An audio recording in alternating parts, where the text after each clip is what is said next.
شام کا وقت تھا۔ ناصر اور ساجد اپنے استاد کے گھر سے ٹیوشن پڑھنے کے بعد واپس اپنے گھروں کی طرف آ رہے تھے۔ وہ دونوں ایک گاؤں میں رہتے تھے، جبکہ ان کے استاد برابر والے گاؤں میں رہتے تھے۔ ناصر اور ساجد کے میٹرک کے امتحانات قریب تھے، اس لیے وہ خوب محنت کر رہے تھے۔ یار ناصر، استاد جی نے آج جو ریاضی کا سبق پڑھایا وہ تمہیں پوری طرح سمجھ آ گیا ہے؟ ساجد نے ناصر کو کہا۔ ہاں، کیوں؟ کیا تمہیں سمجھ نہیں آیا؟ ناصر نے پوچھا۔ ناصر، مجھے ایسا لگتا ہے کہ میں کچھ غلط سمجھا ہوں۔ وہ بولا۔ تو ایسا کرنا کہ گھر چل کر مجھ سے سمجھ لینا، ناصر نے کہا۔ میں بھی یہی چاہتا ہوں کہ تم مجھے ذرا صحیح طرح سمجھا دو، ساجد بولا۔ کچھ دیر وہ دونوں خاموش رہے۔ وہ اس وقت اپنے اور اپنے استاد کے گاؤں کے درمیان موجود ویران راستے پر سے گزر رہے تھے۔ بھائی، موسم بڑا خوشگوار ہے، ناصر نے کہا۔ ہاں بھائی، کل تو بہت گرمی تھی، ساجد بولا۔ اچانک قریبی درختوں کے درمیان سے ایک آدمی نکل آیا اور ان کی طرف بڑھتے ہوئے بولا۔ واقعی تم لوگوں نے صحیح کہا کہ کل گرمی تھی، لیکن آج موسم خوشگوار ہے۔ تم کون ہو؟ ناصر نے اس سے سوال کیا۔ وہ ان کے ساتھ ہی چل پڑا تھا اور حلیے سے کسان معلوم ہوتا تھا۔ میرا نام رشید ہے اور میں کسان ہوں، اس نے بتایا۔ کس گاؤں کے رہنے والے ہو؟ ناصر نے سوال کیا۔ میں دلشاد پور کا رہنے والا ہوں اور تم لوگوں کے گاؤں کی طرف جا رہا ہوں۔ وہاں میرا ایک دوست رہتا ہے، وہ پرچون کی دکان کرتا ہے، رشید نے بتایا۔ اچھا، تم امجد چاچا کے دوست ہو؟ ناصر بولا۔ گاؤں کے سب لوگ پرچون والے کو امجد چاچا کہہ کر پکارتے تھے۔ ہاں، اس کی بات کر رہا ہوں، رشید نے جواب دیا۔ وہ بہت اچھا آدمی ہے، ناصر نے تعریف کی۔ ہاں، تم نے ٹھیک کہا، رشید نے تائید کی۔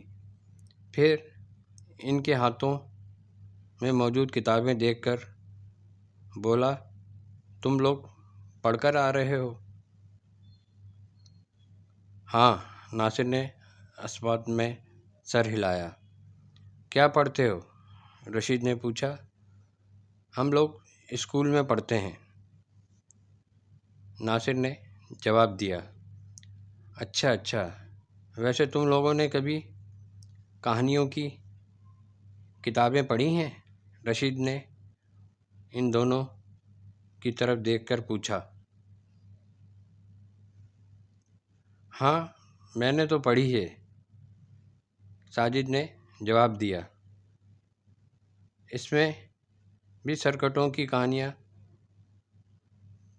پڑھی؟ رشید نے سوال کیا۔ سرکٹوں کی کہانیاں؟ ہاں کچھ کہانیاں پڑھی ہیں، ساجد نے جواب دیا۔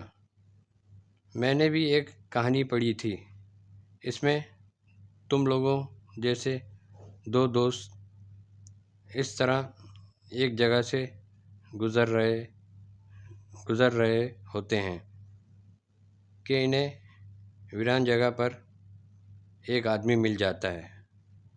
وہ ان کے ساتھ چل پڑتا ہے جیسے میں چل رہا ہوں۔ ان دوستوں نے پہلی بار اس آدمی کو دیکھا ہوتا ہے۔ وہ ان کے ساتھ باتیں کرتا ہوا چل پڑتا ہے اور کچھ آگے جا کر وہ اپنا سر اپنے جسم سے الگ کر دیتا ہے اور وہ دونوں دوست خوف کی وجہ سے بے ہوش ہو جاتے ہیں، رشید نے کہا۔ اسی وقت ساجد اور ناصر کے دل تیزی سے دھڑکنے لگے۔ وہ سوچ رہے تھے کہ یہ رشید بھی سرکٹا ہی ہے جو اچانک انہیں ویرانے میں مل گیا ہے اور اب ایسی کہانیاں سنا رہا ہے اور کچھ دیر بعد خود سرکٹا بن جائے گا۔ پھر کیا ہوا؟ ساجد نے دل مضبوط کر کے اس سے پوچھا۔ وہ سامنے دور تک راستے پر دیکھ رہا تھا کہ شاید کوئی مسافر نظر آ جائے اور وہ ان سے مدد لے سکے۔ اس نے فیصلہ کیا تھا کہ اگر کوئی بھی نظر آیا وہ اس سے درخواست کرے گا کہ ان لوگوں کو ان کے گاؤں تک چھوڑ آئے۔ وہ سرکٹا ان دونوں کو اپنے ساتھ لے جانا چاہتا تھا لیکن لے جا نہ سکا کیونکہ کچھ لوگ آ گئے تھے جو ان دونوں کو اٹھا کر لے گئے۔ ان لوگوں کو دیکھ کر سرکٹا غائب ہو چکا تھا، اس لیے کہ زیادہ لوگوں کو دیکھ کر وہ بھاگ جاتا ہے۔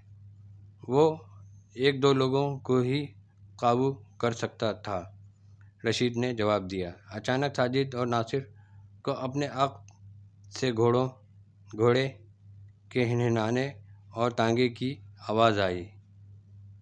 انہوں نے فوراً پیچھے مڑ کر دیکھا، دور سے ایک ٹانگا آ رہا تھا جس میں صرف کوچوان تھا۔ اسے دیکھ کر ناصر اور ساجد کی جان میں جان آئی۔ کچھ دیر بعد ٹانگا ان کے قریب آیا تو ناصر نے اشارے سے اسے رکوا لیا۔ کدھر جا رہے ہو؟ ٹانگے والے نے ان سے پوچھا۔ گاؤں جانا ہے، ناصر نے اپنے گاؤں کی طرف اشارہ کیا۔ اور اچھا بیٹھ جاؤ، کوچوان بولا۔ وہ تینوں ٹانگے میں بیٹھ گئے تو کوچوان نے ٹانگا چلا دیا۔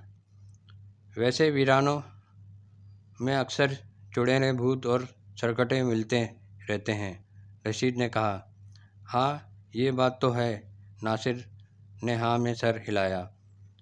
وہ اس کے ساتھ ٹانگے کی پچھلی نشست پر بیٹھا تھا جبکہ ساجد اگلے حصے میں کوچوان کے برابر بیٹھ گیا تھا۔ یہ بات تو تم نے ٹھیک کہی، اکثر ویران جگہوں پر ایسی چیزیں مل جاتی ہیں، کوچوان نے گردن موڑ کر ایک نظر رشید پر ڈالتے ہوئے کہا۔ شام کے وقت اور دوپہر 12 بجے کے وقت ایسی جگہوں سے نہیں گزرنا چاہیے، ایسے وقت میں یہ بھوت پریت زیادہ حملہ کرتے ہیں، رشید بولا۔ یہ بات تم نے ٹھیک کہی، کوچوان نے کہا۔ پھر اس نے پوچھا، کیا تم سب ساتھ ہی ہو؟ نہیں، ہم دوسرے گاؤں سے پڑھنے آ رہے تھے، یہ ہمیں راستے میں مل گئے، ناصر نے بتایا۔ کیا یہی چڑیلوں، بھوتوں اور سرکٹوں کی باتیں کر رہے ہیں؟ کوچوان نے سوال کیا۔ ہاں، انہوں نے ہی شروع کی تھی یہ باتیں، خاص طور پر سرکٹے کی باتیں، ناصر نے جواب دیا۔ اوہ میرے بھائی، کہیں تم خود سرکٹے تو نہیں ہو؟ کوچوان نے گردن موڑ کر رشید کی طرف دیکھتے ہوئے پوچھا۔ نہیں، میں سرکٹا نہیں ہوں، رشید نے جواب دیا۔ لیکن میں ہوں، کوچوان نے دھیرے سے خوفناک انداز میں ہنستے ہوئے کہا۔ تو وہ تینوں چونک گئے۔ ہاں، میں سرکٹا ہوں، یقین نہیں آتا تو دیکھ لو، کوچوان نے کہتے ہوئے اپنا سر اپنے دھڑ سے اتار کر ایک طرف رکھ دیا۔ وہ سر زور زور سے ہنس رہا تھا۔ دوسری طرف وہ تینوں خوف زدہ ہو چکے تھے، لیکن رشید زیادہ عمر والا آدمی تھا، اس لیے خود کو سنبھالا اور بلند آواز میں بسم اللہ پڑھ کر آیت الکرسی پڑھنے لگا۔ اس کی آواز جیسے ہی سرکٹے کے کانوں میں گئی، اسے شدید تکلیف ہونے لگی۔ وہ درد سے کراہنے لگا۔ پھر اس نے تانگے سے چھلانگ لگائی اور تیزی سے دوڑتا ہوا قریبی درختوں میں غائب ہو گیا۔ چلو بھائی، یہ تو چلا گیا، یہ ٹانگا ہمیں ہماری سہولت کے لیے دے گیا، رشید نے دھیرے سے ہنستے ہوئے کہا۔ پھر وہ اتر کر آگے کی طرف آ کر بیٹھ گیا اور اس نے تانگا چلا دیا۔ ناصر اور ساجد دل ہی دل میں شرمندہ ہو رہے تھے کہ انہوں نے تو رشید پر سرکٹا ہونے کا شک کیا، جبکہ وہ تو نیک انسان نکلا۔ ناصر اور ساجد اس 2 سال قبل گزرے واقعے کو اب بھی یاد کر کے خوف زدہ ہونے کے ساتھ ساتھ اپنی بیوقوفی پر ہنستے ہیں۔